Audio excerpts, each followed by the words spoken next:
much you wanna bet that I can get you back inside your head before the summer ends and spread a little love. Just for a little fun, I'll make you come back.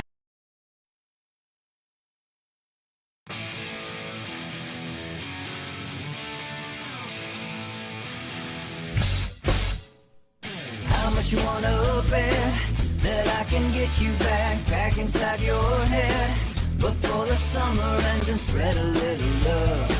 Just for a little fun, I'll make you come back to me before the rise of every sun.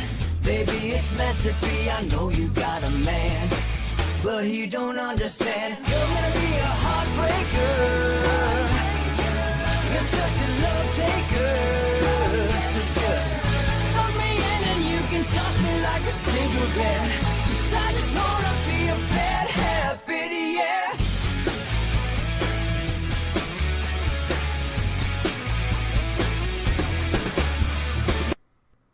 Welcome to Inside the Numbers with the People's Pundit, and now here's your host, Rich Barris. And that's our buddy Don Smith, who's going to join us a little bit early for this episode of Inside the Numbers with the People's Pundit. I'm your host, Rich Barris, the People's Pundit. Happy Good Friday and happy Easter to everybody I will not see over the weekend. All right, so Don, like I said, will join us a little bit early. We'll take some of your questions. Laura's trying to get back as quick as she can so I don't miss a bunch of them. So I'll do my best doing it here myself. But if you haven't joined on the Locals community, sign up, peoplespundit.locals.com. We're going to go over one of the polls that we did for Locals this week, which they have had. It always leaks.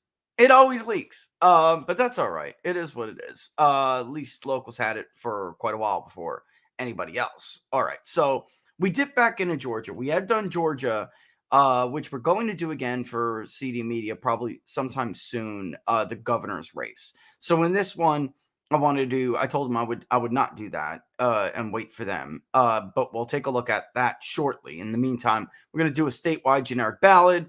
We're going to see where people are actually going to vote this season. All right. Which can give us for a state like Georgia that's supposed to be so close. All right. We're going to see who's going to participate in which party primary, which can tell us a lot about how the electorate is feeling, right? What they're thinking. And then also as well, I got to tell you, we'll go over this in more detail, but it was the likely voter model. This is all likely voters. And the likely voter model looked to me a lot more Republican than I would have even expected. I think it's potentially possible. It was a little bit favorable to Democrats. I think the independent margin was closer because so many of them really were just calling themselves Republican. And we know that from their voter records, all right? But when you look at the electorate, just know that was ultimately self-reported. Couple big takeaways. Men are extremely more likely to say they're going to vote than women in the state of Georgia. A lot more than I've seen in recent years, which obviously would help Republicans. It progressively moves up as it always does when you're looking at age, 18 to 24, 25 to 29. We're going to look at all of this. It's not just who called themselves Republicans because, of course, that is a fluid gauge. It is who, by demographic group, is more likely Republican voting demographic versus a likely Democrat voting demographic. And by that measure, the picture is very ugly for Democrats in the state of Georgia. Biden's approval, which I didn't put up because it was likely voter, so we have been tracking it with registered voter, but I can tell you right now his approval in the state of Georgia was about 36%. So it was really, look, if your president from your party is at 36%, you're going to get your butt kicked. It's really difficult to win a statewide election when this much of the electorate he's almost at 60% disapproval in the state of Georgia. He's just under 60. It is very difficult to win. Governors, a little bit different. Gubernatorial elections, Tip O'Neill was right when he said all politics are local, but that's particularly true when it comes to gubernatorial elections. sometimes gubernatorial elections can buck the national mood. It really does depend on what's going on there statewide, locally in that race. However, it would be, 6 months or so ago, I would have told you, and even 2 months ago when we first polled Georgia, I would have told you that Brian Kemp could lose, or probably would lose, against Stacey Abrams if he was renominated. And why do I say that, considering the polling shows generally Brian Kemp doing better? Because 25% of his own party can't stand him. That's about 29% in the polling that we have most recently done. So let's say a quarter. Let's be generous and say a quarter of his base doesn't like him. But his approval rating is being buoyed by an abnormally large number of Democrats saying they approve of him. Are those Democrats really going to vote for him? They say they might. Will they really? Or at the end of the day, are they just going to vote for Stacey Abrams? I would argue they're just going to vote for Stacey Abrams. That is what history tells us. It takes a lot for someone to get massive crossover. Chris Christie got massive crossover in his re-election bid for the New Jersey governorship. That was a very different animal, 2013. His race was totally different. He had a completely different local dynamic going on there. He was extremely popular. He had all the right connections. He played New Jersey politics the way that New Jersey politics needs to be played, especially if you're a Republican. He got basically what our neighborhood ward and precinct bosses to support him. So black voters, Hispanic voters in these Tammany-like machine precincts, which they are, had in large numbers abandoned the Democratic nominee. That's not going to happen for Brian Kemp. It's not. So in the end, I can't wait to dive into the governor's race with CD when they're ready to see again what we have there. All right. So at the end of the day here we go. Let's put it up actually fully. Let's look first at the likely voter model. Let's go up a little bit. Here we go. Likely voting likelihood. Thinking about the elections in Georgia this year. How likely are you to vote? The likely voter model, it has to do with, I'm not going to give up secret sauce here, but likely to vote, meaning the odds are greater than 50-50. We know that from modeling. We know it from self-reporting, right? A little bit of this, a little bit of that goes into the special sauce. I'm not giving that away. All right. And then vote history. Because as you know, we ask people, did you vote in 2020? Did you vote in 2018? Did you vote in 2016? Did you vote in an election before then? What is your vote history? All right. Look at the difference between men and women on certain to vote, meaning the odds are 100% I am going to vote. And then when we look at their history, they do vote. 87.3% of men said they were certain to vote. That compares to only 74.9% of females. Now, 25% versus 13%, 25% of females versus 13% of men said they were likely to vote, meaning the odds are greater than 50-50, but that is obviously a less certain gauge. So men, I would say, would make up 47% of the electorate in any normal given day. Let's say they make up 48 and a half. All right. Whites, 82.1%. African Americans, Black African Americans, 79.1%. Hispanics, 81%, more likely than Black and African Americans, which is incredible. However, they are a much smaller share of the electorate in the state of Georgia, followed by Asians at 74.9%. This was actually good for Herschel Walker and generic Republicans because those Asians that said they're going to vote, Asians have been a tough nut for Republicans to crack. But the Asians that said they're going to vote lopsided that margin more in favor of Republicans than it normally would be. So instead of getting 28-30% of the Asian vote, they could crack 40, 42. We saw this in the midterms in 2014 and 2010. 2014 was more notable because time goes on, electorates change. All right. The bottom line is Asians are one of the most difficult groups for Republicans to attract, considering we're seeing this massive swing with Hispanic voters. And yet, we are still seeing a pretty decent share saying they'll vote for Herschel Walker. All right. Okay, let's go to age real quick. Likely to vote, certain to vote, 18 to 29, 65.3%. 18 to 24 is 56.6. Why does that matter? Because that's what the 25 to 29 is what actually pulled up the overall 18 to 29. They are 75.4% certain to vote. All right? And that matters because not everywhere, but in the state of Georgia, they tended to be a little bit more favorable to Republicans than the 18 to 24 category was. All right, 30 to 39, 71.9%. Also, if you look at that, 75.5 for the 30 to 44 range, just like that prime working class age. That prime age where you're out of college, you may have student debt, maybe you don't have a college degree. You're a tradesman, you're a small business owner, you're an entrepreneur, whatever it may be.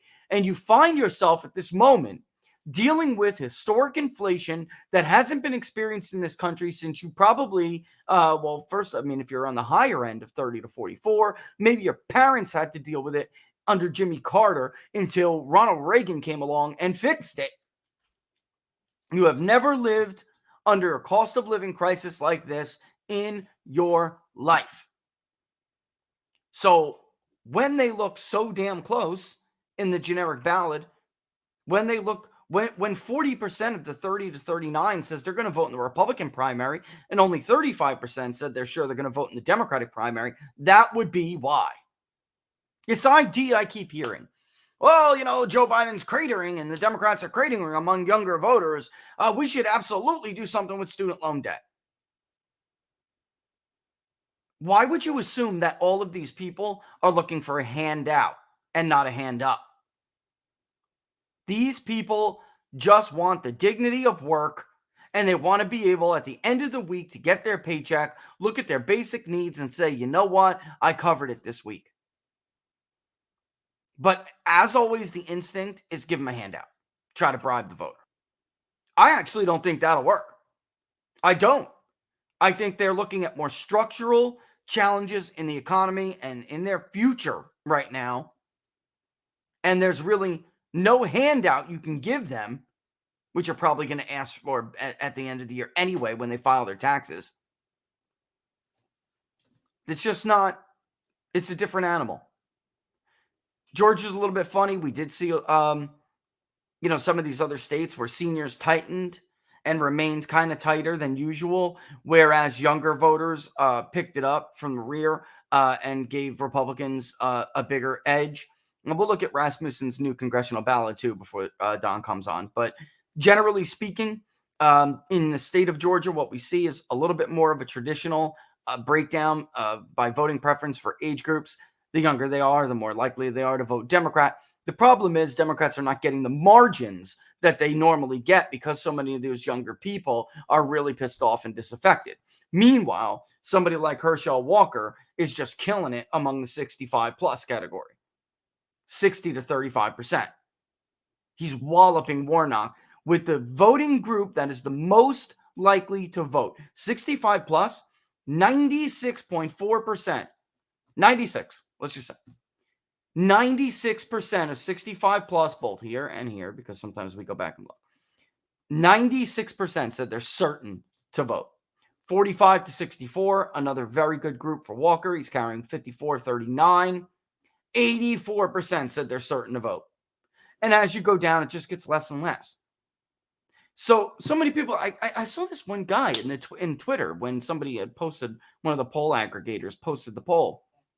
You're like, well, of course, they surveyed more Republicans than they did Democrats. That's actually not true. We surveyed because we oversample as much as we can. We surveyed almost a pretty decently, even a slightly Republican electorate. It was the likelihood to vote, and it was people who who have not identified as Republican now identifying as Republican. It had nothing to do with us. We don't wait for party. Other variables that we weight, other weights impact whether or not Republicans end up being an increased share off of the raw or decreased share, vice versa with Democrats. Other things impact that, but we do not tell market site, which is what we use for weights. We do not tell them, hold the weight variable here for party. Fix it. Make sure it doesn't budge. Or actually, this is what we want party to be. So when we apply the weights, make sure the party stays, the party split stays like this. We don't do that here for the millionth time, which is why we are constantly getting different electorates every time we poll. And honestly, this was rather close to the last poll we did a couple months ago in Georgia. The difference was there was like more, that R4 was like more seriously R4 solidified. This R4 is made up of a lot more, like I said, people we know are not registered to a party, but they describe themselves as Republican. All right. Let's look at likelihood to vote by region real quick, which I'm not going to scroll all the way down here. Let's use our handy dandy little thing.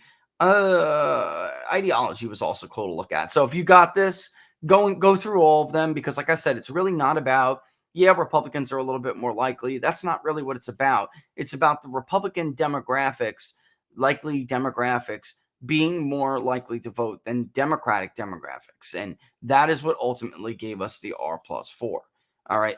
Veterans going Republican pretty heavily, whereas military was a little bit more split. And I can't help but to wonder, Laura and I were talking about this. There have been some challenges with reaching some act, especially during this particular time. I feel like potentially we're reaching, for those who have a military background, you know what I'm about to say. I feel like we're reaching too many S2 and not enough grunts. You know what I mean by S2. Like the guy in the supply, has plenty of time to reply. But the dude who's about to jump out of a C-130 does not. All right. Let's see. Religion. I actually think that this was a little bit too favorable to Democrats. Protestant made up of obviously the lion's share. Catholic, another religion we combined together, but that's Jewish, Muslim, and some other religion, maybe a Mormon or something like that. And then no religion was actually quite a bit. The rise of the nuns is real. I did see that Protestants looked potentially to me a little bit too low, but you don't wait for religion. So we just kind of let that go. We'll look at evangelical vote preferences, but before we do, I want to look at area and region. All right. Here's region. The North, which is a fairly Republican area. It's the one area north of Atlanta, the one area where Donald Trump visited and during the runoffs. And when he did, that he rose the turnout in the North, even though that didn't look like it was going to be as solid of a turnout for Republicans in our polling. That's probably why the race was a little bit closer than our poll suggested. We showed Purdue doing better than Loeffler, but nonetheless, the both of them were going to fall just shy, and they were going to lose. The Northern turnout can explain why, maybe it was like a half a point to a point smaller of a margin than we projected. Or at least it can explain some of it. No one thing ever explains everything. That's just not how politics works. The Atlanta suburbs here, this is very noteworthy, is the most likely to say they are certain to vote. 85% of voters who live in the Atlanta suburbs said they are certain to vote. So it is absolutely pivotal that there are, for Republicans anyway, that there are candidates who do well in the Atlanta suburbs. We're going to talk about that in a second. Atlanta Metro is down to 80, actually, so right around the North and others. And the coastal South is about basically very close. And then the central region of the state, 76%, very Republican area. So ultimately, they have got all of the Republicans on the ballot have got to do well in the Atlanta suburbs. And in fact, that's what we're seeing. All right. So Republican primary vote intention. Look at the Atlanta suburbs. More people who live in the Atlanta suburbs say they're going to vote in the Republican primary than the Democratic primary. The North shouldn't surprise you. 57 to 27. It's a big big disparity, big lead there for Republicans as far as participation goes. But again, it's a Republican area. Only in the Atlanta metro area do Democrats have an edge. And that is honestly not that big, 50 to 32. You would expect it to be a lot bigger than that. Central Georgia, 51% say they'll vote in the Republican primary, 29% in the Democrat. Coastal South, the coast and the South, 47% Republican, 37% Democrat. That's where, so you have Savannah. Obviously, outside of Savannah, you have some very Republican red areas, but you do have Savannah and the surrounding counties that give Democrats a constituency there. They have a little bit of a stronghold there. All right, let's just get down to it, though, and look at by region first. Herschel Walker leads everywhere except for the Atlanta metro area, where he draws 30%, even though 12% is still undecided. We said before the Atlanta burbs are going to be, well, as it stands right now, they say they are the most likely to be certain to vote come November, and Walker leads there 47-45. And actually, it's a very similar margin to the one we had before. What we noticed is Walker just inched up a little bit everywhere with these groups. So he's no longer stuck at like 45. He's starting to enter the high 40s, whereas Warnock is kind of stuck at 42%. The Atlanta burbs, Walker leads. In the north, Walker leads 56-32. In the Atlanta metro area, again, he trails 59-30. Warnock has a lead there, which is not that impressive a lead, frankly. And I'm feeling like I'm going to get the hiccups here, so my bad if I do. In the central part of the state, 52-34. It's a nice solid lead. And then 49.6 or 50-37 in the coastal and southern areas of Georgia. Walker leads. Republicans have similar leads, all about. It's weird. Walker leads Warnock by 5. Republicans lead Democrats on the generic ballot by 6. Yet, don't be tricked by that, because I do tend to think Democrats will make that up. Overall, Walker still outperforms the generic Republican, not on margin, but on percentage. So he seems to have just simply locked up the vote that he needs to lock up. So in the north, he's getting 46. Republicans are only getting 52. In the Atlanta burbs, Republicans are leading 44-41. But Walker's at 47 in the Atlanta burbs. Republicans are at 44. In the Atlanta metro area is the one place where a generic Republican is doing better than Herschel Walker. Actually true in the central area too, but as far as percentages. But we'll see how that holds. Maybe that, if Barnes was on, he would say that doesn't surprise me, because Warnock had this like history of being like an Atlanta preacher. So, maybe that's what's happening there, and that could be the case. But in truth, by race, Walker's doing okay with African Americans, but his lead is coming from a huge lead among white voters, and that he's doing better among Hispanics than generic Republicans are doing. Significantly better, actually, about 5 points better. He gets 11% of the Black and African American vote. Now, 14% are still undecided. So it would not shock me at all if Walker came in at around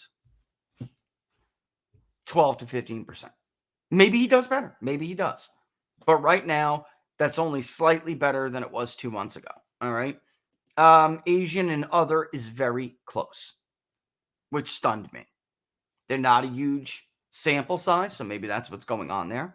But at the same time, Democrats had a convincing lead the last time among this group.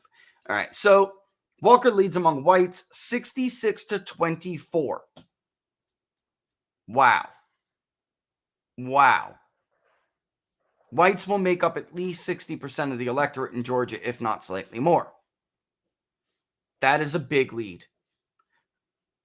So Black and African Americans are breaking 75-11 for Warnock. Hispanics are going 54-35 for Warnock.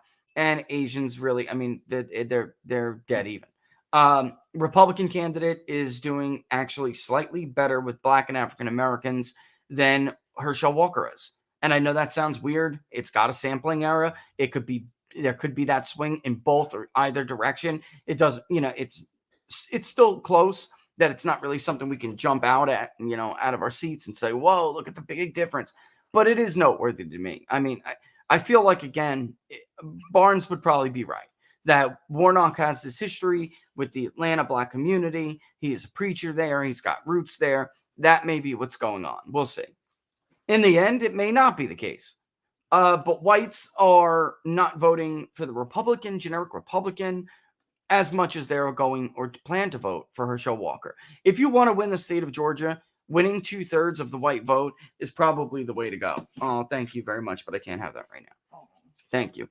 You really do need to run it up with white voters, because you can't count on, in some southern states like Georgia and North Carolina, there is a potential for Republicans to do better with the black vote. Well, not Mississippi, by the way. Than they do nationwide.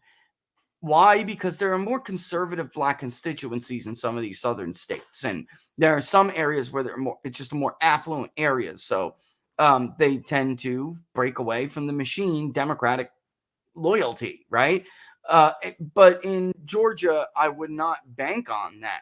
You have to win that much among whites in order to win the state of Georgia. And Walker's well on his way to do that. I mean, it really is that simple. I know other polls are starting to catch up to us now. I think we had Walker up by 4 last time. Now he's up by 5. He's just inching a little bit higher each time we see it. Among married people, Walker and Republicans are romping Democrats.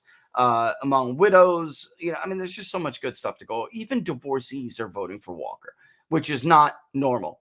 Warnock's dominance is among separated and single voters. Why does that matter? There's a lot of married couples in Georgia. It's a pretty strong demographic. But among those by employment status, Walker leads Warnock among those who are employed full-time. He trails among part-time employees. But those who don't have a job and are looking, Walker has a strong lead, and he has a strong lead among people who have basically given up, which is, to me, it's not the normal, and retirees. It's not the normal thing for Republicans to lead among those people. I think what's happening here is that some people are just depressed. They're economically depressed, folks. I think that's it. So I want to bring Don in before, because we don't have all the time today that we normally have. So I'm going to bring Don in right now. I want to get his reaction to this because I know he's watching this race really closely. Ironically, I did an interview the other day. I think it was Sunday, right before the book club, the People's Pundit book club, which was great, by the way. Check it out if you didn't get a chance to watch it live. The video is up. But I'm waiting in the green, and boom, there's Herschel Walker. And I'm polling Georgia right there. It was like I wanted to tell him so bad, but I didn't have enough to tell him. He's all over the place. That's really what it comes down to. He's working, and I think it's really paying dividends.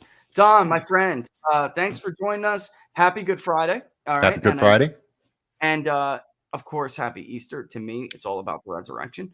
And people are like, oh, how does somebody like you believing? Well, because there's actually a lot of weird things. I use logic to justify my belief in the resurrection, and it's true. I mean, how long it takes for myths? There's a lot of literature on this. How long does it take for ancient myths to spread throughout the ancient world?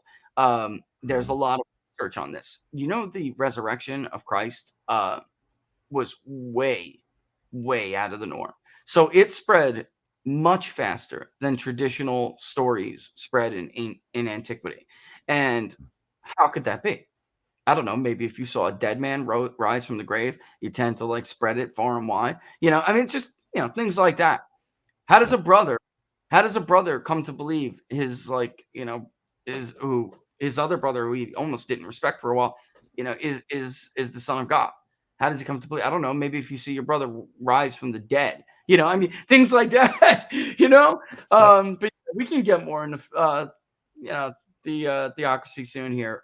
What do you make of this polling in Georgia we just did, which, we can talk more about tomorrow too on the show with you. I'll get some graphs for you to dive into some demographics. What do you make of this? I think this Walker's going away, bro. I know a lot of people think this is a tight race. I think Walker's going to win this race, and I don't know how Warnock undoes this, Don. I don't either. Yeah, I think Walker's in a good place. I think the thing he's got going for him, kind of the same thing with Trump back in 2016, was he's a hard worker. He's out there working it. He's not Yeah. just saying, "Hey, I'm Herschel Walker, a football star in the state, and you should just vote for me." He's out there working it. So I give him that. But I do have a question, and so this is kind of, maybe this is our first question, right? So Right. the debate. So he skipped the one debate. It created a little bit of a Yeah. firestorm, I guess, especially in the media and things like that. Those things can hurt you. Do you have any concerns about that? Is you think that might have any impact on his polling going forward, or number of votes on vote day? I mean, it didn't seem to hurt him at all, because that story did, come out, while there were Mhm. still some interviews being conducted. It didn't seem to hurt him. However, you know me, I don't like that. Mhm. Yep. I don't like that stuff. Go out and show yourself. What he's thinking is that, I have a lead. I don't want to jeopardize it by making a gap. I mean, that's what most political strategists or consultant would tell you as a candidate who has a lead like this. Don't do whatever you do. Don't Mhm. boff this up, right? Um, and don't put yourself in a position to do so. I don't know, Don. With me, I'm more of a Trumpian kind of thought like that. Like, look, Mhm. I am who I am. Take it or leave it. I'm running for these reasons. If a stupid little gaffe is going to make you vote for someone else, Yep. then you're not understanding what my campaign's about. And that's it. I mean, that's how I would deal with it. Yeah. Just to answer people's, George is open. It is. It is open. So you could Mhm. have some weird stuff going on. The only difference is, I mean, Don, Democrats are not going to want to vote and meddle in a Republican primary when they have the candidates they have to vote for this time. They don't want Warnock to be embarrassed by getting a horrible showing, and they're going to want to vote for Stacey Abrams. I mean, so Mhm. which is why I say I can't wait to do the governor's race again, because I'm not sure Kemp's support is as solid as people think it is. Mhm. I'm worried that Emerson poll jumped right out at me. If you don't move anywhere in a two-way race, you got a problem. You got a problem. You're an incumbent governor. Why aren't all of these, and I know that was only Republicans. I don't know. We'll see. I just don't see Democrats crossing over en masse to help Brian Kemp when they have Stacey Abrams to vote for. I just don't see it, bro. I don't. Yep. Yeah, and as I've told you before, I mean, the support that Kemp has. Yeah, I've been skeptical of that from the beginning, because it really doesn't make sense, especially since the election, right? The last election, and a lot of people were looking. They want leadership, and I don't see him being the guy that's providing that. So yeah, I'm Yeah. really skeptical of all these numbers I see showing him so solid and not deteriorating at all during this point. But I want to say one thing. Yeah. I agree totally with you. Any campaign I ever work on, I would never encourage. In fact, I would highly discourage skipping out on the debate, because it just gives an appearance that hiding You're something, or you're running. or you're afraid to make a gaffe, which is. Yeah. So I think Herschel Walker is doing a great job. Support him. I think he would be the best leader out of all the people for sure that are running in that race. But I would never give that advice to anybody. Speaking of working, congratulations to David Gillio, who just got the California Republican Assembly endorsement, the state one. This guy is working his butt off. I mean, this working thing matters. Like, we should take a second here. You know, if you're down or you're not happy with your poll numbers, my question to you is, how many doors did you knock on today? How Mhm. many hands did you shake today? Nothing is as effective as face to face voter contact, which is why, by the way, Democrats wanted COVID to keep Trump's team off of Mhm. people's doors, because that is how he beat Hillary Clinton. He beat her on the ground, not with party help, because they abandoned him. I mean, I Mhm. remember when the RNC abandoned him in Florida. I mean, he just had volunteers, people who just made themselves Miami Mhm. for Trump, whatever it may be. I'm going out and knocking on doors. That's it.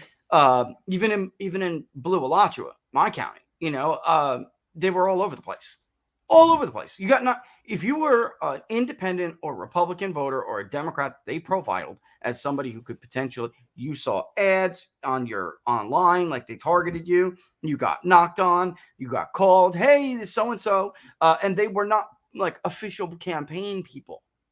They were just door knockers, right? And especially in congressional districts, you've got to do things like that. And there are some people who are working their butts off, and then others who are in close races that probably shouldn't be that close. Like, same thing I'd ask about David Perdue. Like, what have you done this week to get ahead of Brian Kemp? But, have you been like David Giglio, basically going to every damn event in the world and knocking on doors every chance you get? Have you done that? Or are you just relying on your last name being Perdue? Yeah. With Walker, he should have went to those debates, but he's always been a worker. He's always been a worker. Football, right? Academically. And then when it came to when he was out, he's been a businessman. He's just been a savvy business guy. He's a worker, man. And now as a candidate, I don't know how some of these other polls even showed it to be close. We see the polls now catching up with us, right? Even the Atlanta Journal-Constitution has them up by like 2 or 3. And they'll probably will keep going. I just, and at the end of the day, I don't know how you ever had it close. I just, or that close. Like, it's outside the sampling error. It's outside the sampling error. And Walker now, it's approaching 50%. He's getting there. Like, before he was in the mid 40s, Don. So it's like, okay, he's leading, but it's not a strong, it's not really a strong position. But now you have an incumbent stuck at 42 and Walker approaching 47. It's statistically, the incumbent's in deep crap. Yeah, the thing with the work ethic part of it, I mean, that's a trait, right? It's a character trait. Yeah. So when you see somebody out on the campaign trail working hard, you know that when they get in office, they're probably going to work hard too. Look at Donald Trump. I mean, it was every day. It was bam, bam, bam. There was all these things going on. You couldn't keep up with the guy. And if it would have been Hillary Clinton, she would have sat around and played president because she felt entitled to it. But it's a character. It's a character trait. 10 o'clock in the morning, bro. 10:30 in the morning. Stroll into the office. Joe Biden. Look at him. Look how hard he worked during the campaign, and now look at him. I mean, it's the same.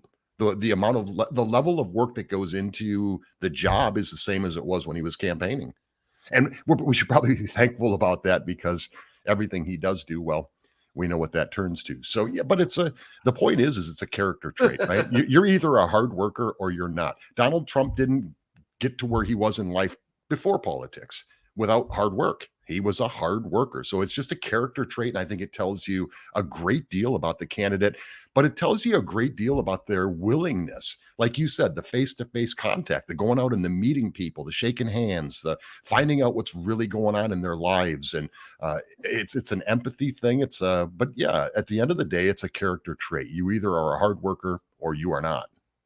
Yeah, before I bring up this next poll, I got it because you mentioned Joe Biden. What he does do something, it's bad. Like he was told by Xi, don't piss me off, don't do this. He did it to what? Try to look tough.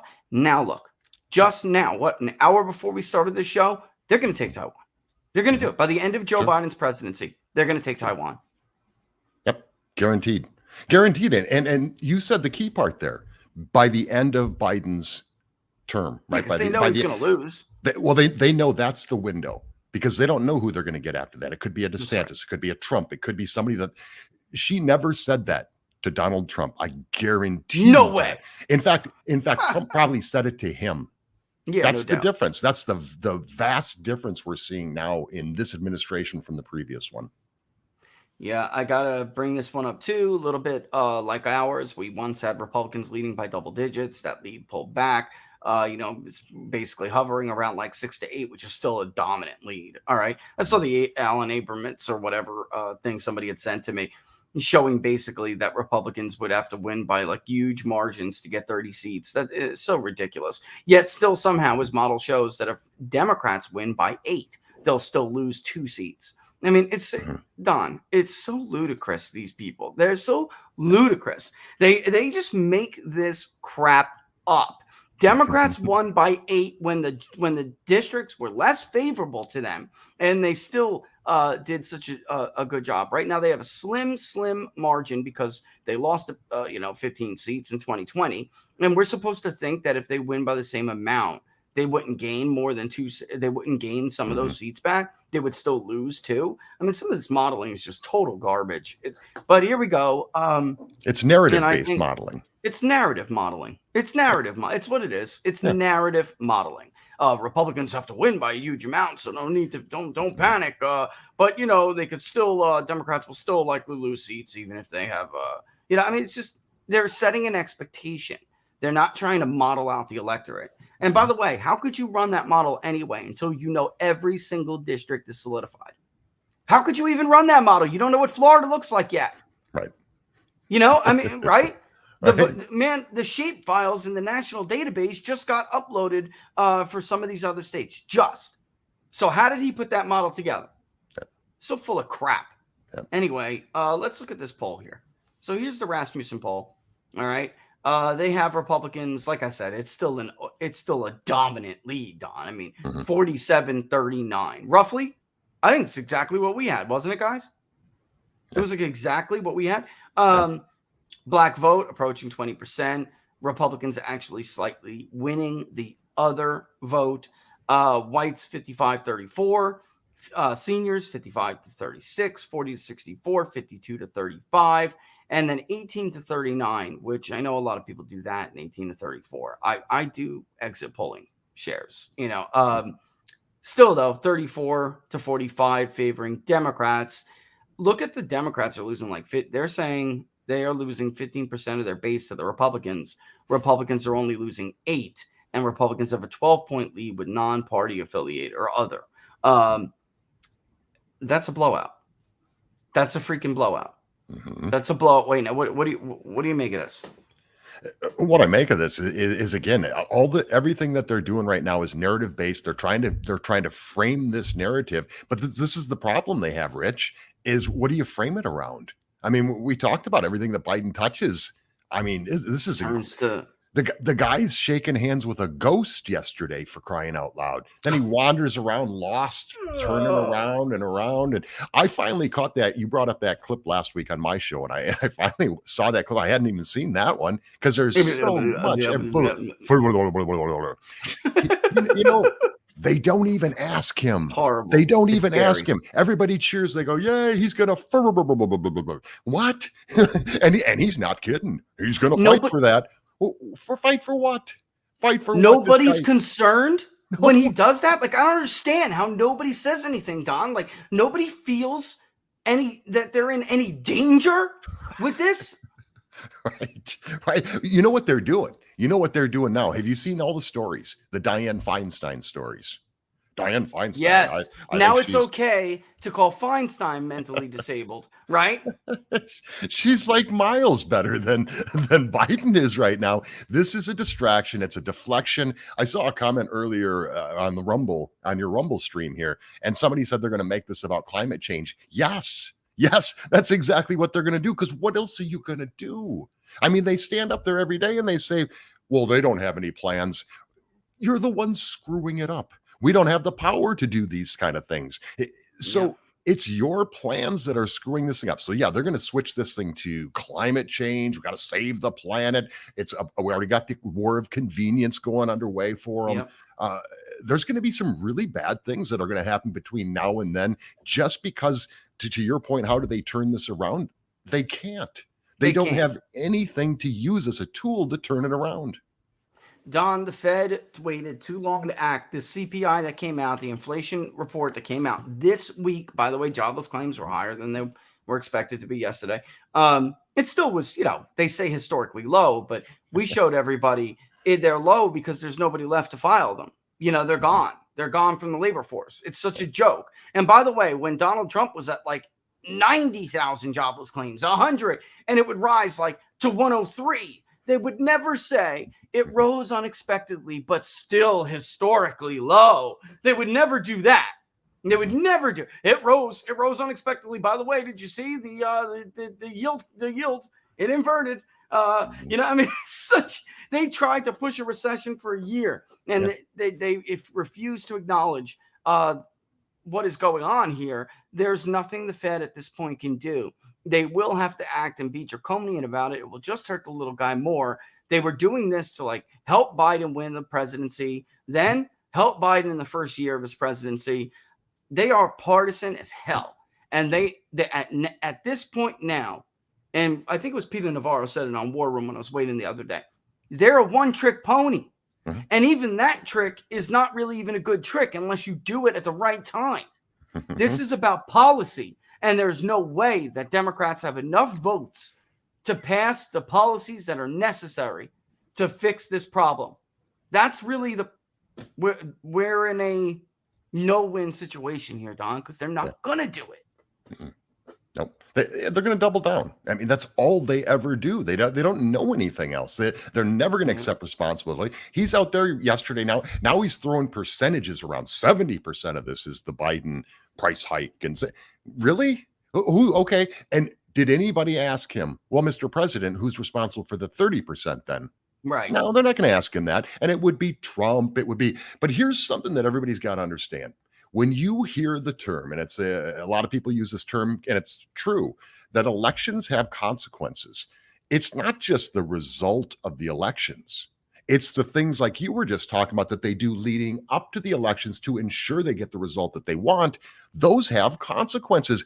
And that's what we're living through right now, is everything they did to set this up for Joe Biden, and we're reaping the rewards from that. So elections have consequences, so don't the campaigns. The nerve of Joe Scarborough to say what he said in response to the mask mandate for the airplanes being extended. The nerve of this son of a, as if he didn't create. This is a demon of his and their design, a demon of their design. And now they have the nerve, the audacity to try to pretend like it's bothering them now. No, you have to live with it, you son of a. You have to live with this. You did this to the country just like you did your part in inflation. You hurt people. Do not dare pretend at this point that you were not responsible. You are. You did this. The media has almost as much responsibility as Biden himself and the Biden administration. Same thing for Bill Maher. All of a sudden, Bill Maher, oh my God, what's going on here? This is the guy, Rich, remember? He actually wished for a recession. He wished for exactly what's happening right now. And all of a sudden he's like, wow, what? Yeah, screw you. Yeah, I mean, all of a sudden now he's figuring this stuff out. Elections have consequences. He knew these things back then. Yeah. But he played his role, because that was his role, to help and participate in the removal of the 45th president of the United States. Damn right. And they sacrificed everything and everybody on the altar of that cause. They did. And now they want to pretend as if they have, like, their hands aren't just covered in blood and covered in it. They did this, Ironically, they'll do this. And then if there's a blip in the rise of COVID infections, they'll go right back to it. They'll go right back to it. They will have learned nothing. They pushed. By the way, I'm going to say it right here. I have been threatened. Not that I use AdSense anymore. I put it up on Twitter. I put it up on Locals. I have been threatened that if I don't stop telling people about Ukrainian war crimes or atrocities, that they're going to do me in. So you can't tell the truth about it. This is the kind of environment people are operating in. So when COVID came and there were people like us, so whoa. There are ways to deal with a pandemic. We have to learn more about this first. You don't just shut down commerce and destroy supply chains without knowing more information. There is not any good data right now. This is the first time in the history of human civilization that a government would force people to halt commerce. We never did this before. We had a playbook for pandemics. We tore it up, wrote a completely new one based on garbage, fake science, fake consensus science bought and paid for by the National Institute of Health and others. Everything the so-called conspiracy theorists and medical misinformation pushers, said turned out to be accurate. Mm-hmm. Yep. We got a question, you and I, last week, and it was on Elon Musk, right? Taking over Twitter. Yeah. I was going to bring that up to you next. Look what's going on here. Look what's going on right now. These people are freaking out, and they're freaking out because he wants to restore the First Amendment. I know. Think about this, people. Think about this. They're afraid. You know what? Okay, here's what this all boils down to. When it comes to the Elon Musk thing, the left's freak out on him. They're turning on him. I brought up to you, this was at the very beginning of the Ukraine thing. Be very, very careful when they start using words like oligarch. So they identified all these rich Russians and they're as if they have any input whatsoever on what Vladimir Putin does. Vladimir Putin, No he's kidding. going to do what he's going to do. But when they start using those words, what did I say? I said, who's going to be the first American oligarch? Is it going to be Zuckerberg? Is it going to be Jack Dorsey? Is it going to be? We have oligarchs already. We have them. We do. Of Yeah, course we do. If we want to use It's a that joke. term and throw that label around. But I am now seeing Elon Musk being called an oligarch. So Elon Musk is the first American oligarch. Why? Because he wants to restore free speech on a social media platform. Be very, very careful. If you're out there cheering this on, you might be the next oligarch. So when we start throwing these labels around and letting this stuff be okay, it's a very, very dangerous time. When we're afraid of the First Amendment, we're afraid of free speech. Free speech doesn't mean without consequences. Yes, it literally means that. It literally means you're allowed to say things that you might like, I might or not like, I might not like. Yes, that's exactly what it means. And if I could find the videos, I would. But to answer someone's question, yes, he did say that his goal was to restore free speech on social media on this platform. He was giving an interview, which they went absolutely ape over. Where he said, "How do you know when you succeed in that goal? You say things. You see people are angry about things that others have said. Like that. That is, but can do nothing about it." You just have to live with it. That's how you know that you succeeded, because that is what free speech is all about. It's not meant to protect speech everyone agrees with or is acceptable. It's meant to protect speech that is widely disagreed or offensive, or that is what it, because of course anytime you challenge a status quo or a tyrant or authoritarianism, it is going to offend that status quo. So the entire point of free speech in the First Amendment was for that purpose. It was not to make sure everyone agreed with each other or something, to have a hive mind where if somebody says something out of line, you threaten part of their livelihood, like was what Google just did to us, which, by the way, as you know, they're not my livelihood. So they can take their threat and stick it up there, because it doesn't matter to me. I saw the handwriting on the wall 2-3 years ago. Thank you, James O'Keefe, for showing me inside leaked documents about how much they hate me. So, which, by the way, I know, little old me, they created me. They did. I was doing, Don, it. All I wanted to do was do my polls, do my data journalism, report on economics. I just want to stay in my lane. They did this to me. They created this problem. Yep. And I'm not the only one. They did it to others too. They're their own worst enemies. Yeah, absolutely. Let's be very, very clear about what's going on with this Elon Musk thing, because this is about one thing and one thing only. Is he going to reinstate Donald Trump's account? That's what this is about. And these people are willing to give up their First Amendment rights because they hate Donald Trump so much. TDS is a very, very, very real thing. For the rest of their lives, everything will be about Donald Trump. This guy is so rent-free in these people's heads. It is unbelievable. I've never seen anything like this in my life. And I can't imagine what your quality of life is if for the rest of your life, everything will be orange man bad. I mean, wow, that must be fun. And I'll tell Idiots. you, right. I mean, it's just, they're going to live like this forever, And by the way, if he comes back, he's going to win. So you all, for your own mental health, you better prepare for this. He's going to kick the crap out of you. I mean, it's not even going to be close. And he's going to, regardless of how well the America First wing does, the Senate and the House are still going to be more pro-Trump than they were when he won by surprise in 2016. You know what I mean? So either way, it's going to be like a Trump unchained, because probably not going to consider serving another term. Whoever is his VP is going to be the heir apparent, and that's it. By the way, I have to say this again, because I know so many people love Ron DeSantis. I just with him a couple of weeks ago, and Rasmussen put out that poll yesterday, about Trump, who's more popular, who this and that. Mhm. I got texts from people in Trump orbit and DeSantis's orbit. What the, like this is exactly what they're talking about. Man, Yeah. telling you, looking dead in the eye, because he feels that this election was stolen from Donald Trump. Let me just tell you, let me make this clear for everybody.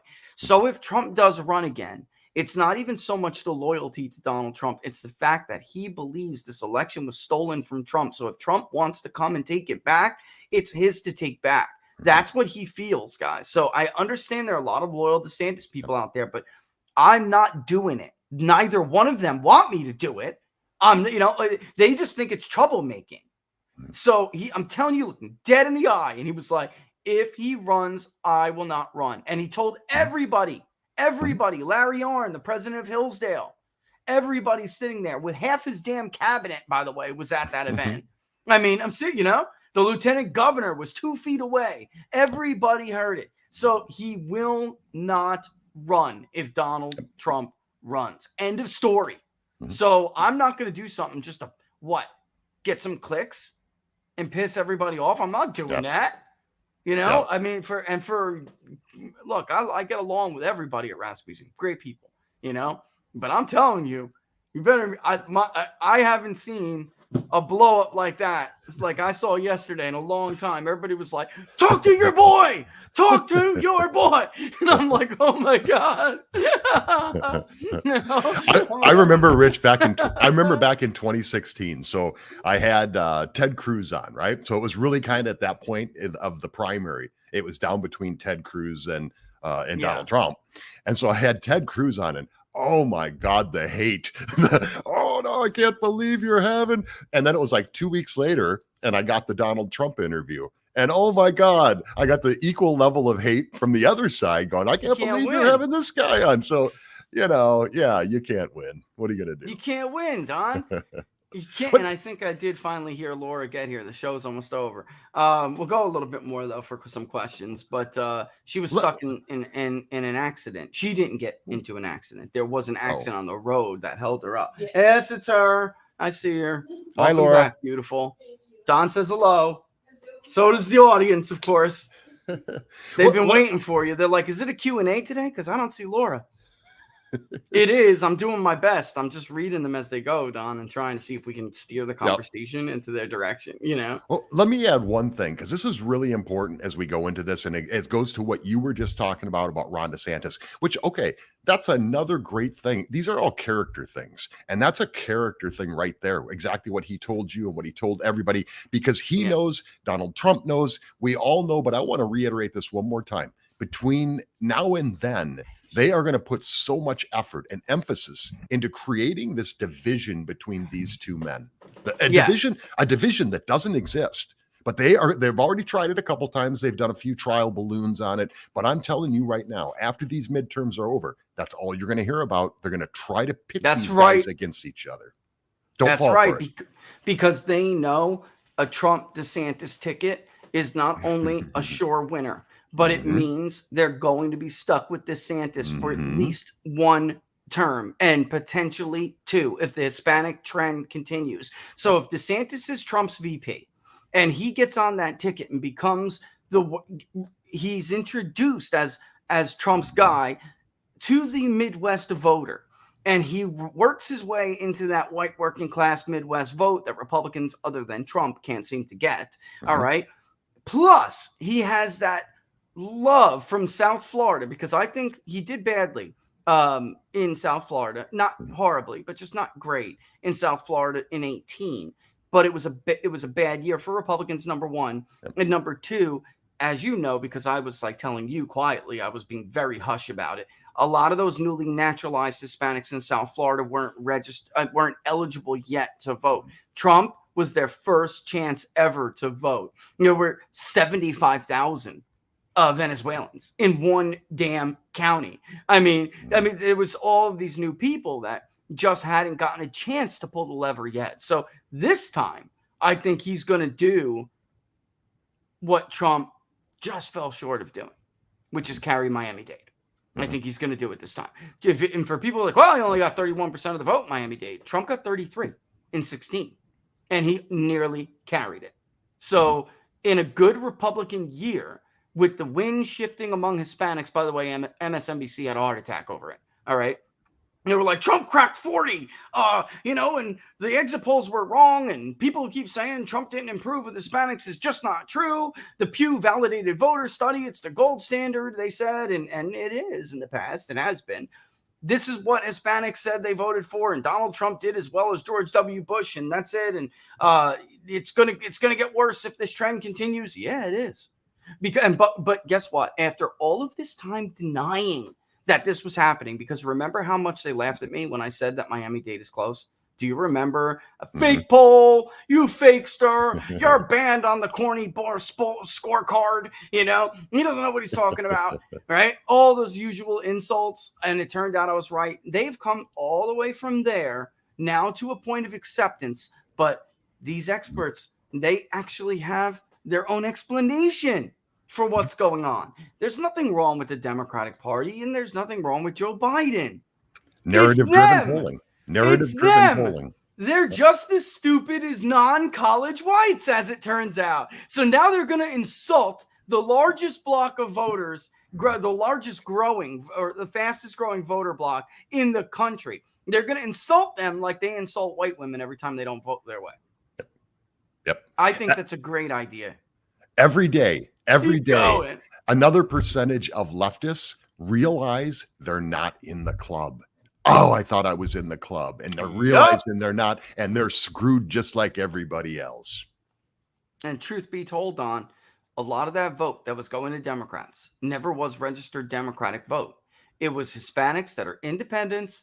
George W. Bush killed the Republican Party for a generation with Hispanics. He did that along with all the other rhino bushy wings, the Romneys, the McCains, the Grahams. They did that to the Republican Party. It took the man they hate the most to bring those people back into the fold. Ironically, because it just drives me nuts. I just said Lindsey Graham and his buddy over in South Carolina, Tim Scott. They really run around telling everybody before 2020 it was better if Donald Trump lost because he's going to hurt the Republican brand among minorities for a generation. In truth, the complete opposite happened. So if that really was their objection to Donald Trump the entire time, if they were being honest, now they don't have a damn leg to stand on. Why aren't they his biggest cheerleaders? Because what they were saying wasn't true. You know what I'm saying? Yep. It doesn't make any sense. So obviously something else was their objection. Obviously. Maybe that he's not a crook like they're crooks. Maybe because he doesn't want the military-industrial complex to run this country in foreign policy. Maybe that's certainly Lindsey Graham. That's right. That's Lindsey Graham. Remember that clip? So we had that clip where it was after the election, just after Trump had won, but he wasn't inaugurated yet. So it was December. And it was Lindsey Graham and it was John McCain.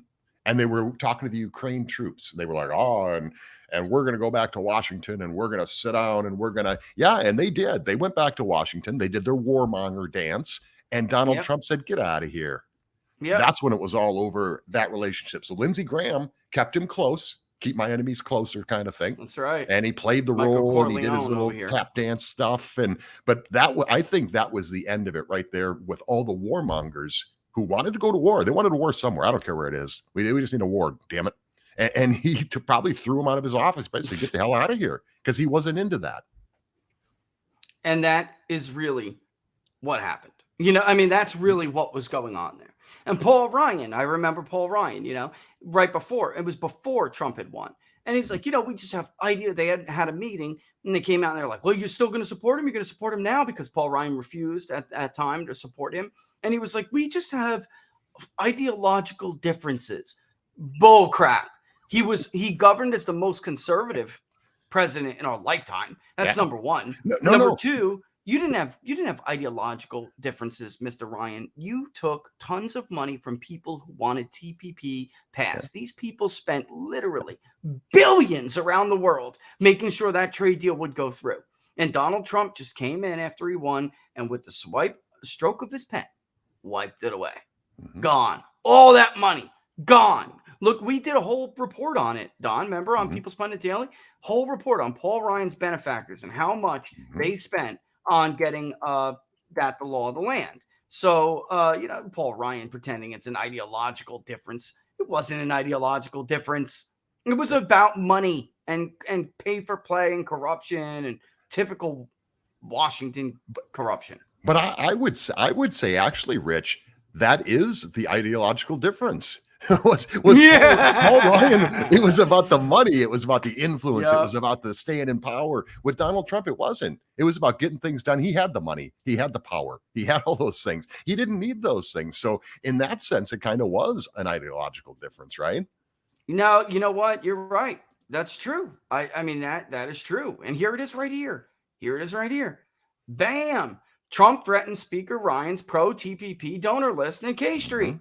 Ryan's biggest benefactors will lose oodles under President Trump. And that was May 6, 2016. House Speaker Paul Ryan, Republican of Wisconsin, said Thursday he's not ready to support the presumptive Republican nominee Donald Trump, despite Hillary Clinton being his only alternative in November.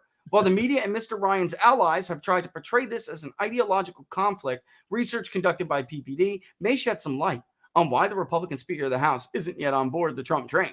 Like a real locomotive, the Trump train steamed over the 17-strong bench of 2016 potential contenders. And he did so with an America First platform that promised to renegotiate imbalanced trade deals. He vowed to work to reverse the harmful impact of the North American Free Trade Agreement, which has siphoned off U.S. manufacturing jobs, and finally get illegal immigration under control. Of course, those promises would become broken promises if the U.S. adopted the massive 12-nation Trans-Pacific Partnership, TPP, trade deal, which was completed in early October. And then this was Representative Duncan Hunter. When it comes to trade, Paul is an ideological free trader. That's what he said. He's up for any and all trade with any and all nations. These two men are diametrically opposed on trade. The American people are behind Mr. Trump. You remember Hunter, who they took out, by the way? Because of, on and on and on. You could go through 487 groups of paid lobbyists that totaled to some $2.6 billion to push the TPP agenda. And this was right in open secrets, Don. We found all of this in open secrets. The U.S. Coalition for TPP is a broad-based and cross-sectional group of U.S. companies and associations representing the principal sectors of the U.S. economy, including agricultural, manufacturing, merchandising, processing, publishing, retailing, transportation, and services. Notable members include groups that have supported these trade deals in the past, these harmful ones, the Chamber of Commerce, the National Association of Manufacturers, Big surprise. and Boeing.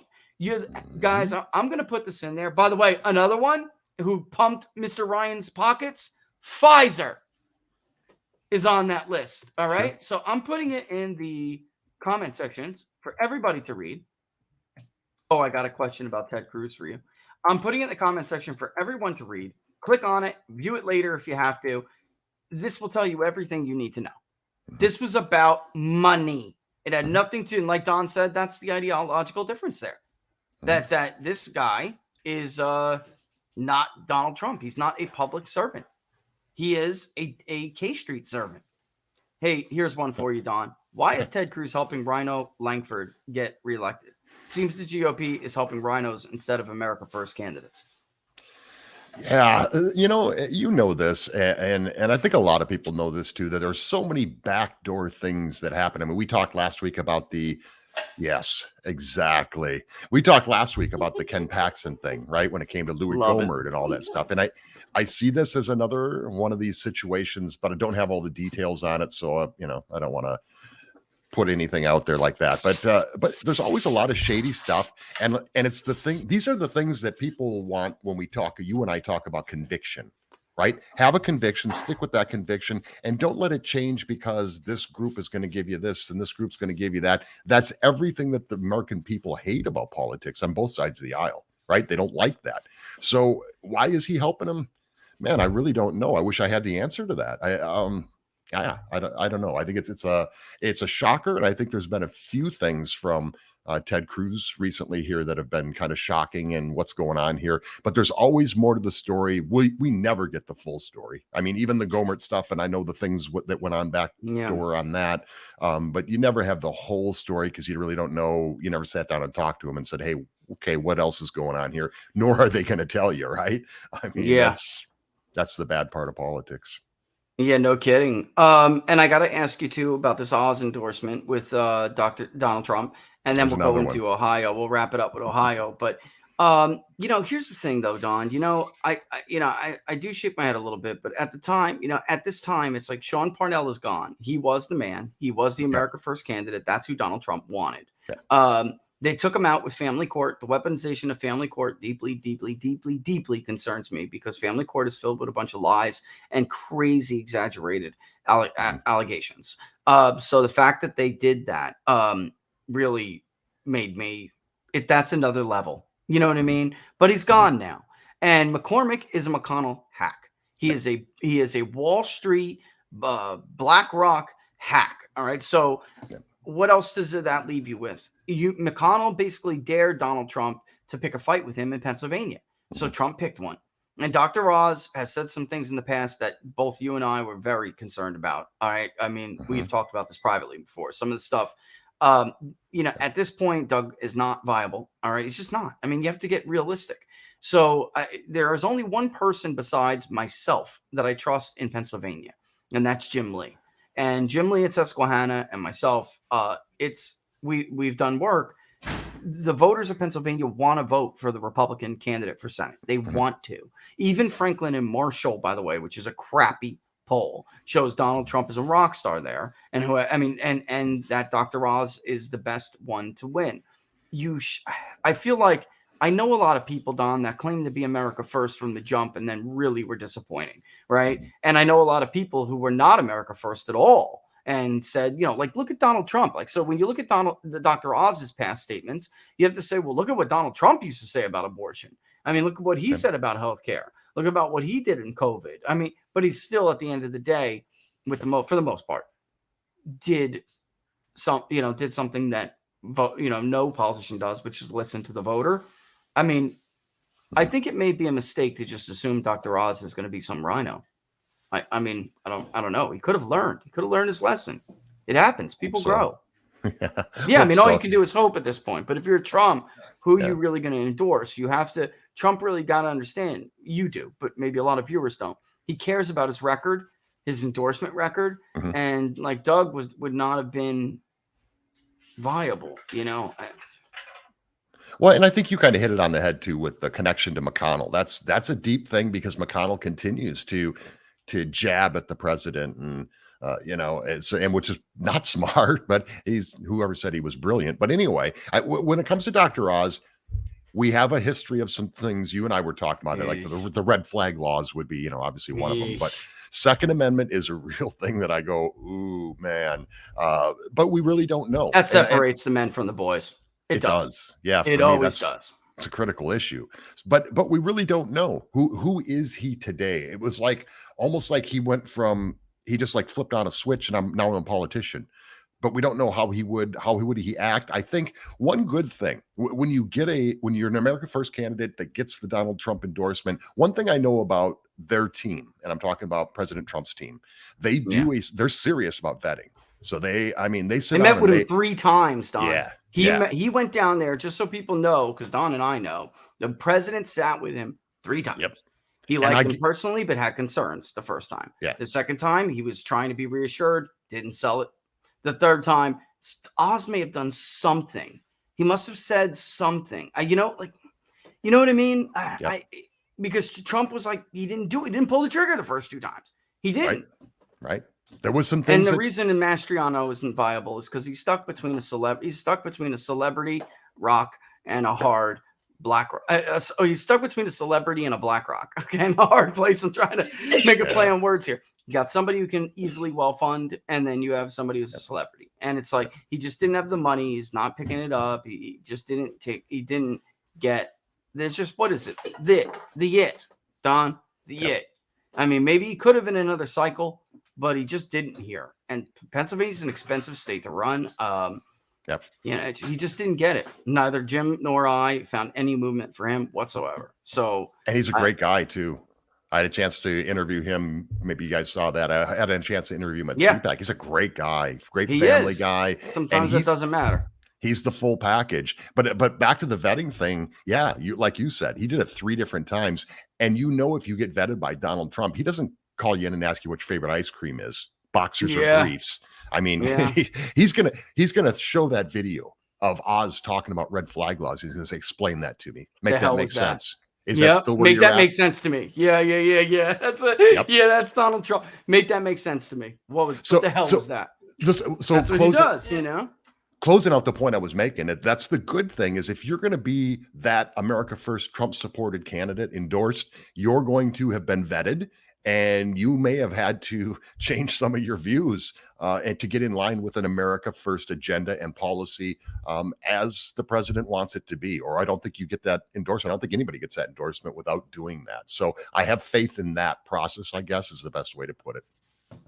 Yeah, it's kind of hard to get some people to that damn process. But once it undergoes, there have been obviously some real bad ones. I mean, there have. I mean, Morgan. I mean, come on, what the hell? I mean, what is that? I don't even want to start on it. I've been down this road before, but I am and I know a lot of others people that I know and like, they jump all over Dr. Oz. I'm going to give him some time. Yeah, I am, because look, Donald Trump was like so friendly with Michael Bloomberg. I mean, he knew everybody. He gave money to Chuck everybody.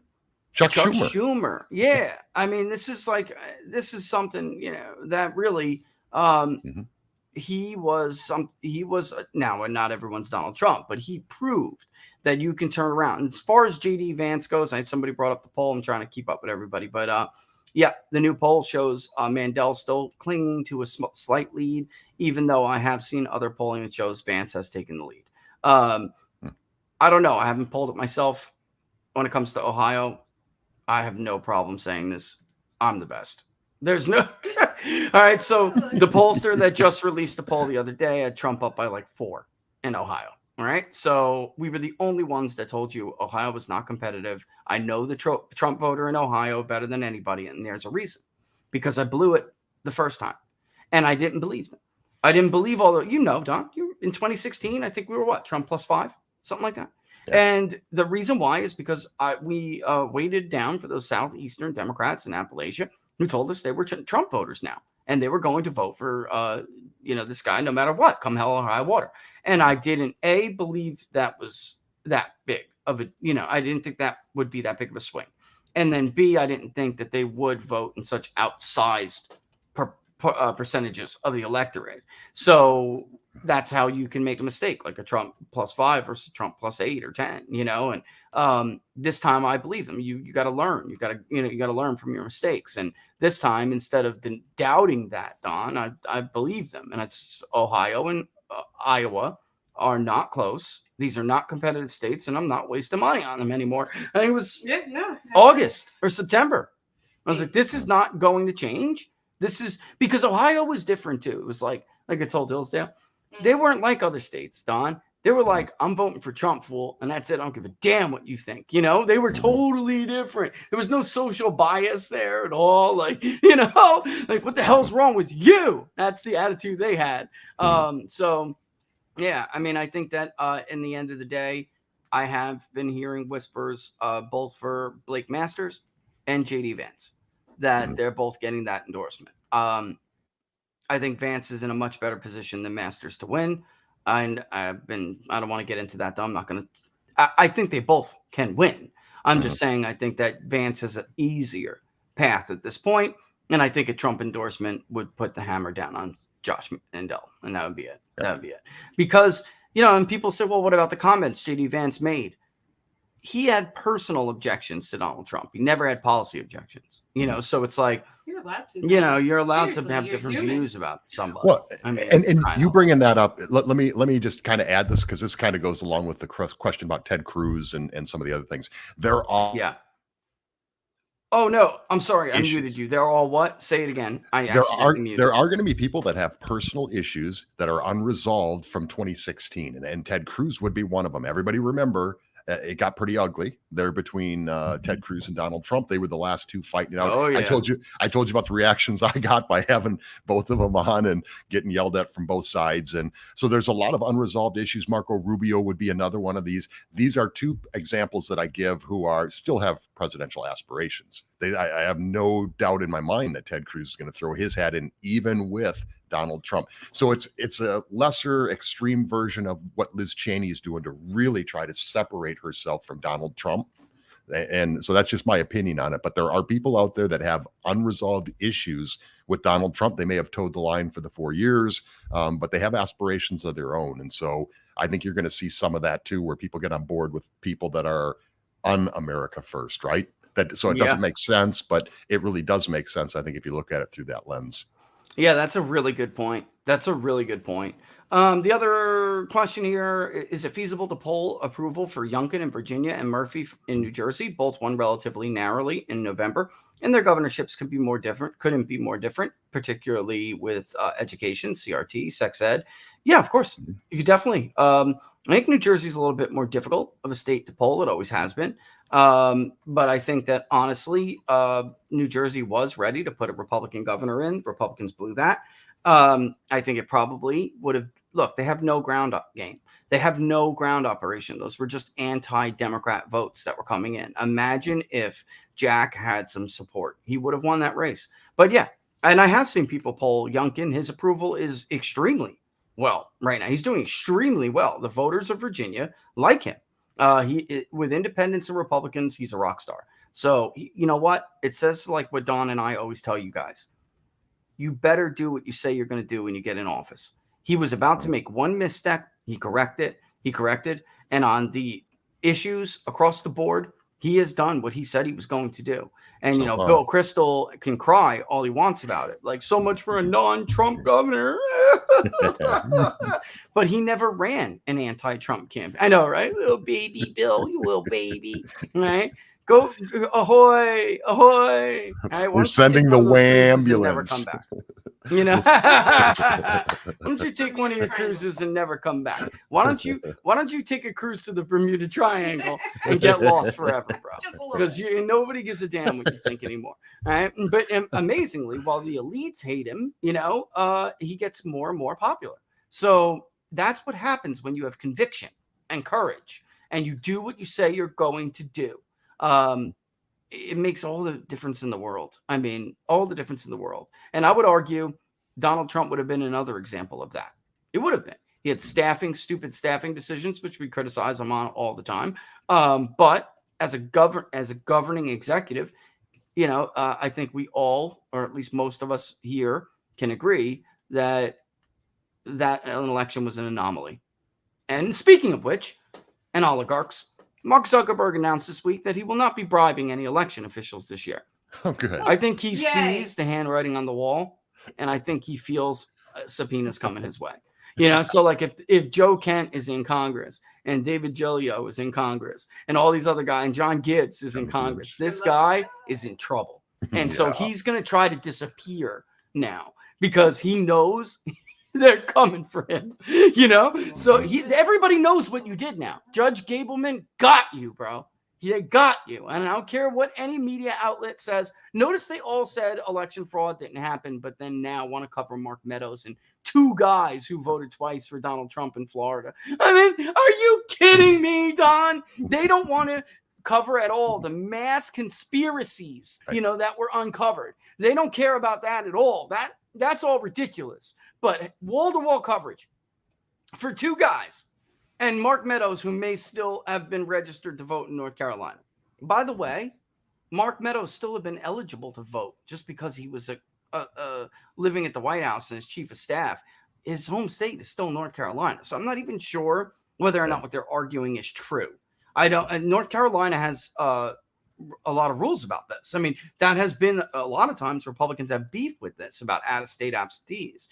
So I'm not even sure their main criticism is even valid. You know, unless he voted in DC too. that would be different, you know. So we don't know that yet. But in any event, where are we at here? Their main criticisms are very rarely relevant. Yeah, I mean, that's right. yeah, That's exactly right. it's red meat. Yeah, so we did get to most of these, actually. We did. Last one I'll say, I'll ask before we will go into what you got going on tomorrow and then the holiday. This is from, I think, Kay McCoy. Is McCarthy pushing Trump to make bad endorsements, knowing it would be the end, sabotage for him? I mean, Don, I don't know what you think of that. I think at the end of the day, there's one thing Kevin McCarthy pushed Donald Trump to do, which Trump conceded and said he would not do, and that's go after David Valadao, because Valadao's district was redrawn now. And ironically, if you look at the PVI, you look at the demographics, you know, they have like David Giglio's a seat less Democratic than David Valadao's seat. And Valadao has the power of incumbency on his side, but him and Mike Garcia could be in some trouble. All right. Even in a good Republican year, they thought, you know what, if we all just stay quiet and let them draw out Nunes, they'll be nice to us. But in the end, that didn't work because you can never try to play nice with the enemy. You can't. That is always stupid. They never take care. Like Don always tells you, you're not one of the club. You're not in the club. Don't fool yourself into thinking you are. And they found out the hard way. Mike is an excellent campaigner. We'll see how it goes. Valadao, I don't know how he's going to pull off what he normally pulls off because I got his walkers right now. So I don't know how he's going to do it this time. But sorry, not sorry. Sorry, not sorry. But, you know, Trump decided he would give McCarthy that and not go after Valadao, who voted to impeach him. Valadao's in trouble. Garcia didn't make that stupid mistake. You know, so he's only got to deal with that. You know, that district being more Democratic, he doesn't have to deal with an angry Republican base, you know, like Valadao does. But outside of that, McCarthy has, I don't know. I mean, I don't think he's pushing to make bad endorsements. I think that they're inevitably going to end up on the other end of some of these fights, like Nancy Mace, you know, in South Carolina 1. And, you know, what's her name? Herrera Butler in Washington 3. I mean, those are McCarthyites that are defending their incumbencies against America First candidates. So I think there's going to be more fighting and tension between those two men than there is McCarthy trying to sabotage him. You know, what do you think, Don? You know, I think it kind of goes back a little bit to what we were talking about Paul Ryan. So there's and also that there's so many things going on behind the scenes that we don't always see. So if you're Kevin McCarthy right now, your biggest thing is getting people in that are going to maintain your leadership position, right? I mean, that's his number one goal. So he's going to, but I'll say this about Donald Trump. I don't believe, and based on my experience, I could say, at least in the cases that I was involved in, when you're getting that Trump endorsement, Kevin McCarthy doesn't have any sway on any of that stuff, whether you get it or you don't get it. Yeah. I think Kevin McCarthy is somebody that once President Trump left office, I think there's very little communication there, right? There's just enough to keep a relationship because he would need him again if he were president again. But McCarthy's end game right now is lining people up because he knows there's going to be a battle over leadership when we take back the House, we take back the Senate. There's going to be a battle for leadership, and it's going to be real.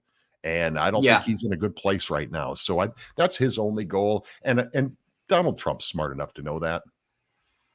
Yeah, and I think right. Yeah, I think you answered that perfectly. I mean, that's the way it is because you know, in the cases that you've seen firsthand, McCarthy has no sway whatsoever in who he endorses, and I think that McConnell could have even risked making that struggle worse by that little Pennsylvania dare.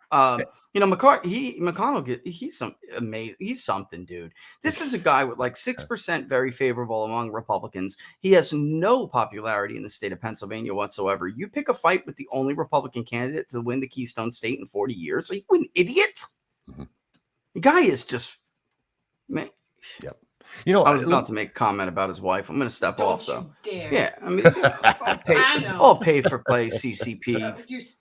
suckers. I mean, really, yeah. The guy's more pro CCP than he is America First. Okay. Let's get real. There you go. There's whether he would admit it or not. I think everybody needs to understand this. And you and I have talked about it multiple times. We've been critical of Donald Trump as a president and some of the decisions he made of who was around him. Whether he would admit it or not, and I don't think he would. He realized, he knows that he made some bad decisions. Mad Dog Mattis, and we could go on and on about all these people. He's changed that. Tillerson, yeah, great example. So his team right now is very tight-knit, very so to kind of answers the question a little bit about McCarthy too. He's not in the club. So yeah, I mean, the sway that he would have, the amount of sway, the level would be minimal at best. They probably laugh about him after he gets off the phone with them. But he has learned that he has to be surrounded by good people. Right now, if you want to get at or to President Trump with something like that, you better know a Ben Carson, or you better know some of these people that are his key people now. But he learned that lesson in those 4 years. I don't know if he'd admit it or not. I don't think he would, but he has learned the lesson and he's changed that now. So he has really solid people around him today. Speaking of a Trump endorsee who picked up the pace, Ted Budd did what he needed to do. I see that question from somebody. I'll make that the last one while we throw it to Don. But Ted picked it up. And, Pat McCrory was a popular governor here among Republicans, and people liked him a lot. He was fighting transgender fights before transgender bathroom fights before that was even a national discussion of concealed carry. I mean, you name it. So it was a hard fight for Ted Budd, but he got the Trump endorsement early, and he was not taking it as seriously. And we know, because we've asked, like 45% of Republicans had no idea who Donald Trump endorsed in that primary. That is not the case anymore. So now you see Ted Budd taking a big lead. I mean, from what I understand, it's double digits. He's pulling out in front. You don't want to pop too early. You really don't want to pop too early anyway. So if you're seeking that Trump endorsement, if you're Blake Masters and JD Vance and people like that, and you're on the cusp of it right now, and voting starts for you in like a few weeks, that's the time to get it, because that will be the coverage, and it won't die down as we get closer to the election. It will ramp up. So if you got it like a year ago, you're going to have to constantly remind people that you got it, and you're going to have to work for it. And Ted Budd took some of the criticisms to heart. And he started reaching out and saying, wait, you don't know this. You don't, here's where I stand. And you know what? Again, this is why Walker should not have dodged debate, because debates, that's a great time to say, I'm endorsed by Donald Trump. I mean, and put it to rest. The voters of Georgia right now, those who truly are swing voters, who, could have went either way and went for Biden, believe me, they're regretting that decision right now. And I mean, Biden's at 36% in the Peach State, 36%. So, I mean, you saying you're endorsed by Donald Trump is gold. Why would you not go up there and do that? I just don't understand. I don't understand. But, he's the one with the 5-point lead, seriously. So, but I would argue, I would recommend that I give him my unsolicited advice and recommend that he rethink that. Just get somebody good to help prepare you for debates if you're concerned about it. That's all, which can be done. And you're a likable guy. There's no reason, if you're Herschel Walker, other than, being afraid you'd make that one misstep. You're a likable dude. Everybody loves Herschel, so just do the work, do the prep. But Dom, what do you got going on tomorrow? Aside from you got me, of course, and we'll talk more about the polling we've done. But what else you got going on? So yeah, we've got you on. I want to get the latest on everything you're working on right now. I know we've got a lot of cool stuff going on. Peter Hussey, national security.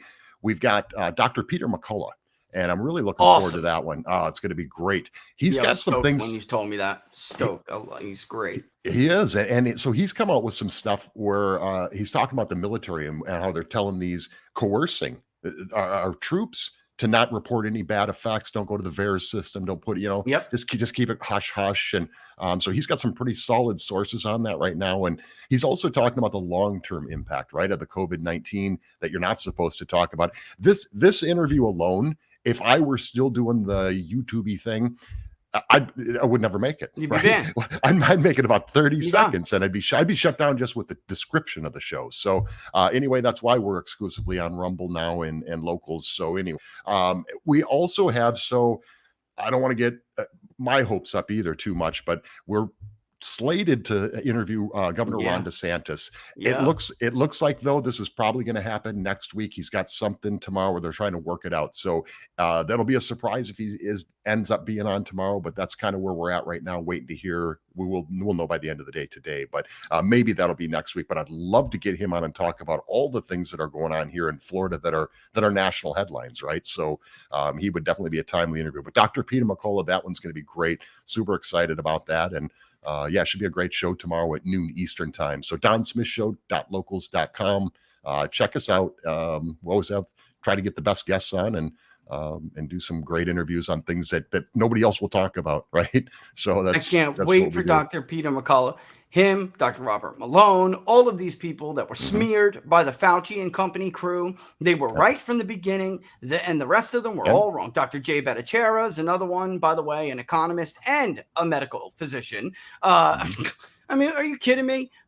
Pretending Dr. Fauci's got the biggest brain in the group here? Get the hell out of here. How many mRNA vaccine patents does Dr. Fauci hold? 0. All right. And you have the audacity to go after these men? I can't wait for that. And then, of course, the DeSantis interview, whether it's tomorrow or the next, will be amazing. I know it will. They're like, Florida is like the Ranger bat of the 50 states right now. Like, Florida leads the way. That's where Ron DeSantis should make that his slogan, because he has made it. He has really done what others really could only hope to do. By the way, he's got that campaign song, super cool. Oh, that was That's my awesome. God! Did you hear that? Yes, this guy's gonna win in a landslide. I mean, I could just see Citrus and Lee and Levi jumping up and down hearing that song. I mean, that's just. We talked last week. We talked about That's the heart of Florida right there, Don. It is. It is. Yeah. We talked about Ken So Paxton, much. where Ken Paxton gets to run on he's got a record, right? A record to run on of things that he can go bam, bam, bam. Here's what I did. As a governor, who's got a better record than Ron DeSantis over the last couple of years, right? Nobody. Yeah. Nobody. Exactly. Yeah. Especially when it comes to governors. Nobody. Right. It's not even close. Right. Not even close. Apparently Biden did they're just laughing at him. I'm looking at all these North Carolina people from Pitt County sending messages. You're just like, this guy is a total fool. Even birds he are should never pooping have on made him. that visit. Yeah. Could you imagine if a bird took on Donald Trump's shoulder? Could you imagine what they would do with that, Don? I mean, oh my God. Even the birds don't like him. And less than a week later, he's shaking hands with ghosts, and he's just thin air. It says, Joe Biden shakes hand. Watch as Joe Biden shakes hand with thin air after North Carolina speech. Because this is just... You remember the fly on Mike Pence? Remember what they did? Yes. They went nuts when the They fly did. was on Mike Pence's head. Yep. Yet this guy gets a bird turd dropped on his shoulder, and we're just not supposed to say anything. And This didn't is even- unbelievable. And didn't even realize it. And didn't He even realize. didn't even know. Just kept going. Such an For idiot, sure. man.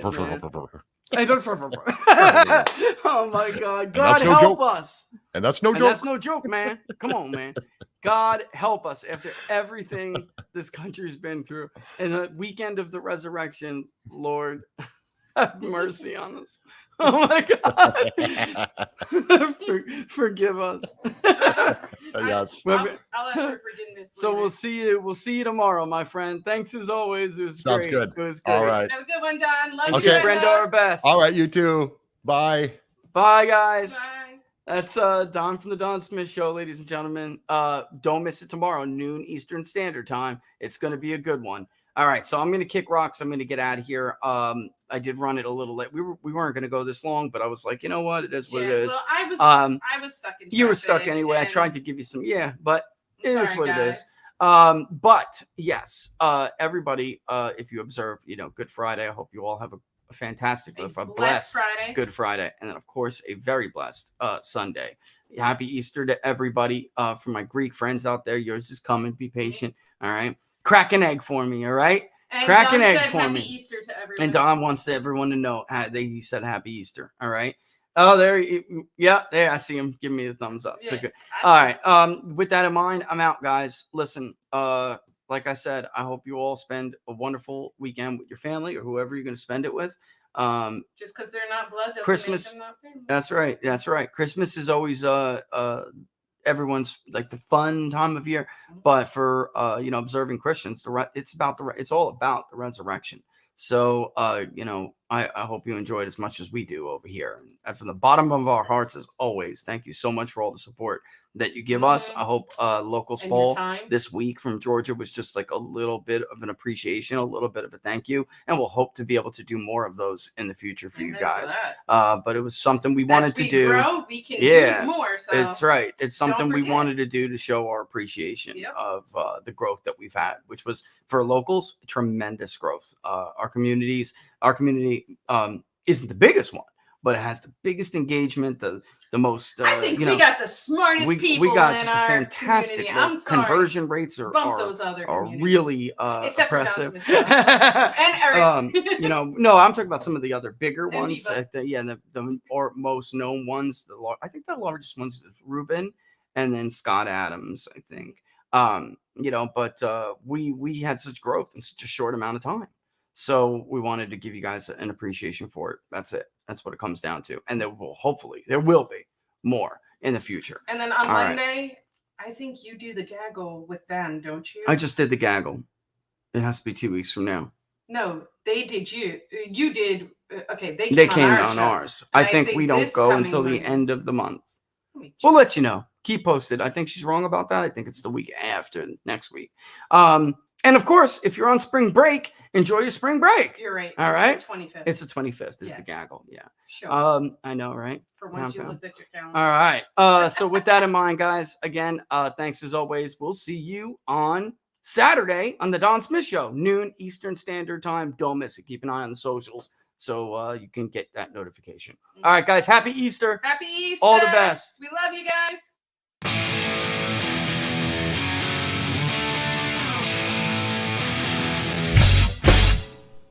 How much you wanna up it, that I can get you back inside your head, before the summer ends, and spread a little love, just for a little fun. I'll make you come back to me before the rise of every sun.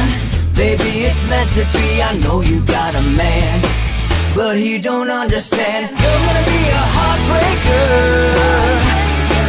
you're such a love taker.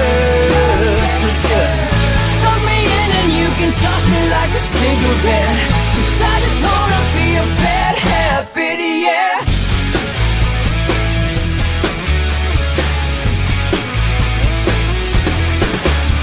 There's rhythm in our love, it's impressive, excessive.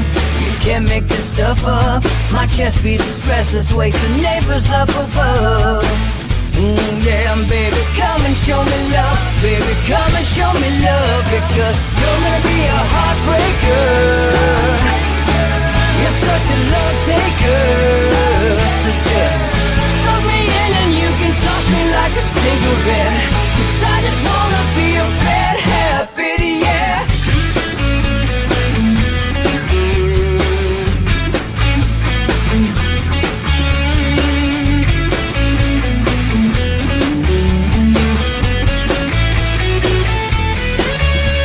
We can get on a plane and take a one-way ride, steal us away to find a place we can hide. It wouldn't take much to spear for a night, just to give in to the need and leave it all behind. 'Cause I know that you know that I know that you want me. You told me, now show me, come blow me away. 'Cause I know that you know that I know that you want me. You told me, now show me, come blow me away. You're gonna be a heartbreaker.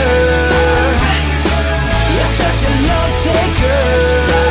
So just suck me in and you can toss me like a cigarette, 'cause I just wanna be a bad habit, yeah. You're gonna be a heartbreaker. You're such a love taker. So just suck me in and you can toss me like a cigarette, 'cause I just wanna be a bad habit, yeah. Suck me in and you can toss me like a cigarette.